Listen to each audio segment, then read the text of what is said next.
we'll pick up here where the Imam al-Maqdisi rahimahullah ta'ala, he begins talking about the passing of his father, his mother, as well as his grandfather. And he says that his father, Abdullah ibn Abdul Muttalib, passed away when the Messenger of Allah sallallahu alaihi wasallam was 28 months old. Another opinion was that he passed away when he was 7 months. Yet another one was when his father Abdullah, was in Dar al-Nabi, while his son was still in the womb.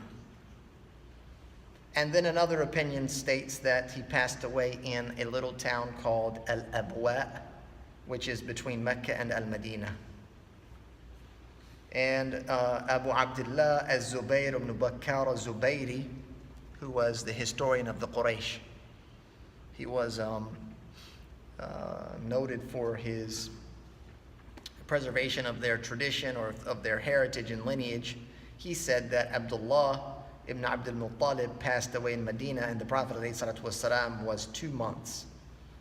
So the preponderant opinion here, or the opinion of the majority, is that Abdullah ibn Abdul Muttalib, the father of the Prophet ﷺ, passed away when the Prophet ﷺ was still in the womb of his mother. And he was definitely in al-Madinah. And here, as some of them said, fi Dar al-Nabiga, which is basically, it is, as he says, was owned by some of the Bani al-Najjar tribe, which were from his relatives. And so this is when the father of the Prophet ﷺ passed. You have to remember that Abdullah has roots in al-Madinah because Abdul Muttalib was actually from Medina. And then he was brought to Mecca at a young age. And Abdul Muttalib's story is very interesting because he became kind of the patriarch of Mecca, which meant that he had to break into a very tight-knit tribalistic society, coming as an outsider. I mean, though he was a part of the Qurayshi tribe, he was not, born there, but he ended up becoming recognized as the leader. And a lot of that has to do with not only his personality and just his leadership, but what happened during the Am al-Fil. And that's a very, very powerful story, which one day we'll talk about in greater detail. He says that his mother passed away when he was 4 years old, and his grandfather passed away, Abdul Muttalib, when he was 8 years old. Another opinion was that his mother passed away when he was 6 years old. So either 4 or 6. He lost both of his parents at a very young age, and then was taken into his grandfather's custody, Abdul Muttalib. Abdul Muttalib, of course, the chief, if you will, doted over him, the Prophet sallallahu alaihi wasallam, and he loved him like one of his own, if not preferred him in many ways. Abdul Muttalib was the one that named the Prophet Muhammad sallallahu alaihi wasallam, named him Muhammad, and that was a very unique name for the Arab. And he said that he named him Muhammad because he wanted his name to be, or he wanted his grandson to be praised. Muhammad is the praised. And that is the case, that it did come to pass that he is the praised. So you can see that the Prophet ﷺ had a very, very, what we would consider a rough start to life, having his father pass away in Medina before he was born. having his mother pass away at the age of 4 or 6. We'll say 6 just to settle on one. And she passed away in al-Abwa. And that was what was mentioned about his father. But it seems like the correct opinion is that it was the mother that passed away in that city, and she was visiting al-Madinah with her son Muhammad sallallahu alaihi wasallam in order that they would visit his uncles that were there. And then on the return trip home, she fell ill in this city, al-Abwa, and then she passed away from the sickness. And at that point, I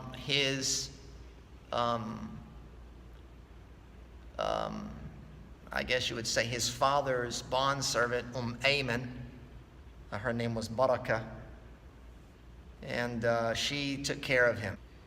So the next thing talks about his nursing, because he was nursed by several women, and this was the tradition of the Arab at the time.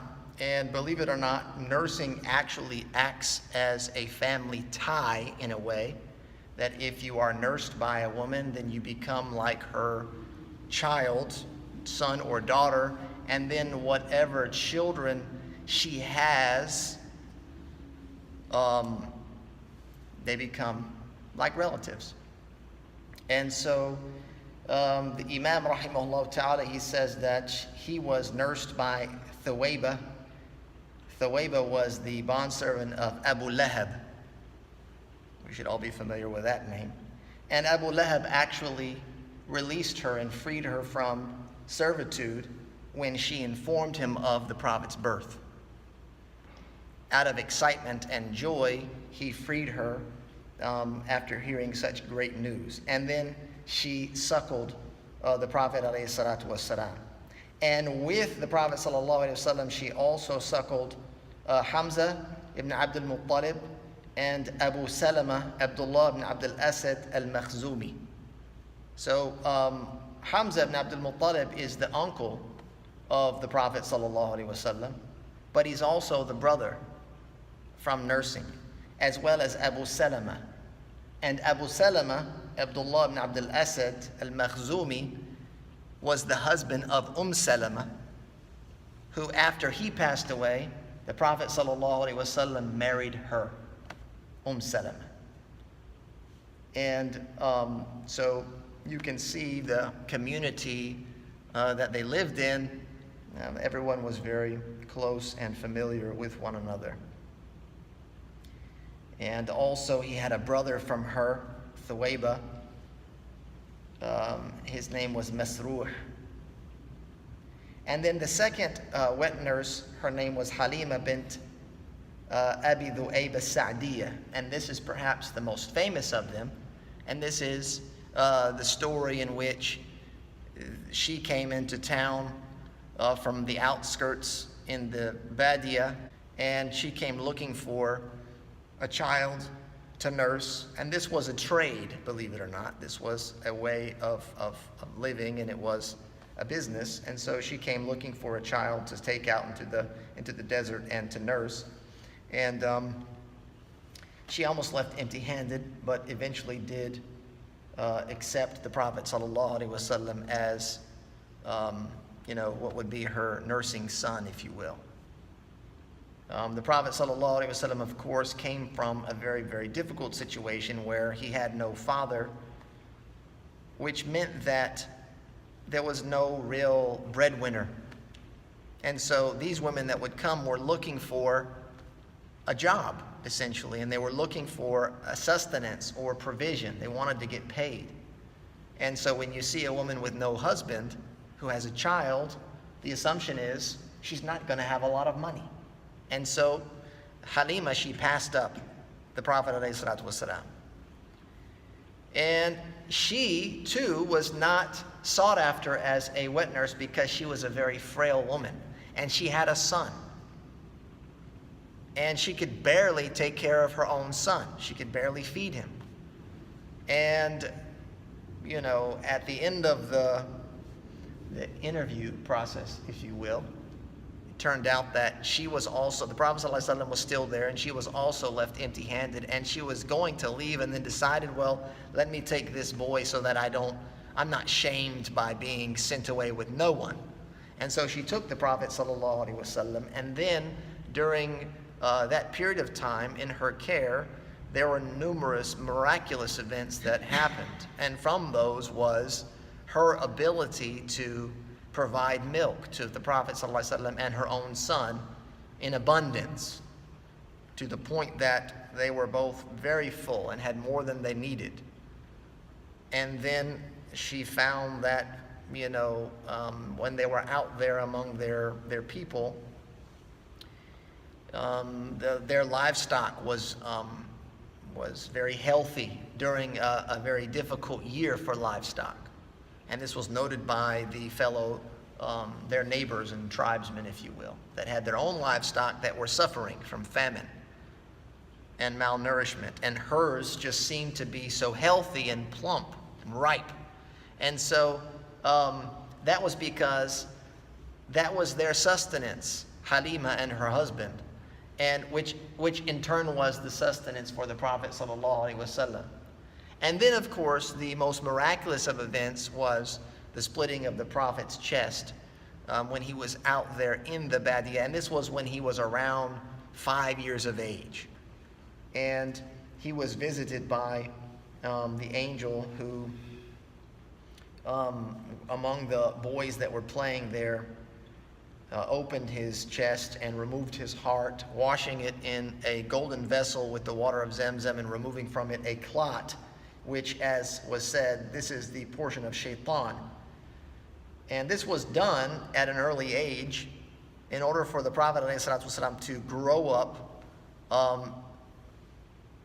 outside of shaitan's reach, so that he would grow up in a protected way, if you will, as he was the infallible messenger of Allah subhanahu wa ta'ala. And then after that, it happened another time or two after that, before he received revelation, as was mentioned by Ibn Hajar al-Asqalani. Before he received the revelation and was charged as a prophet, his heart was purified yet again, and then a third time before he ascended to the heavens to carry on a conversation with Allah subhanahu wa ta'ala. And so essentially his heart was washed 3 times. And some of the scholars derive from this is what's called al-isbagh fi al-tahara. You recognize this from al-isbagh fi al-wudu, right? So when you make wudu, the obligatory amount is how many times? 1. To wash the limbs 1 time. But to perfect the purification, you wash them 3 times, and this is considered a complete purification, and that is what occurred with the heart of the Prophet ﷺ.